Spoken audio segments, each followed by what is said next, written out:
Hello everyone, and welcome back to Sammy's Kitchen. In today's video I'll be making some honey hickory chicken thighs. I'm going to be doing a wet one and a dry one. So for my seasonings I'm using the spicy chicken level up I got from Aldi's, some garlic powder, onion powder, and some paprika. And that's all the dry seasoning I'm going to be using, and black pepper. I'm gonna fry them up. So I'm gonna fry them up, and then we're gonna make our sauce.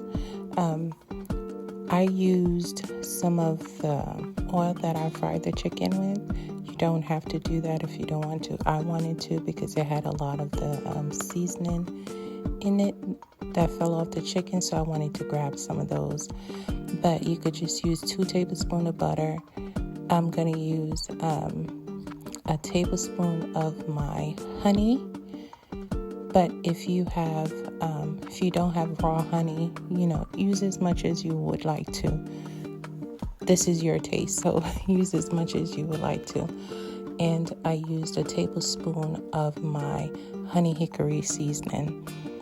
So that's all I did. I fried them on up and then mixed it in that. And for the dry one, I just fried them on up.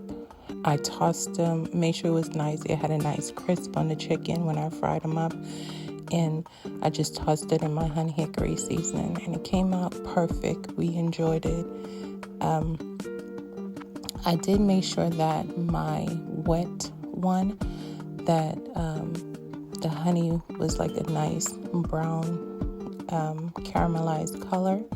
So it got that thickness that I wanted. And it came out perfect, you guys. It was a nice little sweetness. It was a nice flavor to it. So I hope you guys give this recipe a try. Thank you guys so much for watching. If this is your first time, thank you for clicking on this video. If you're returning, thank you so much. I really appreciate you guys every single time that you click on the video. So I hope you guys come back again and watch another one. Bye.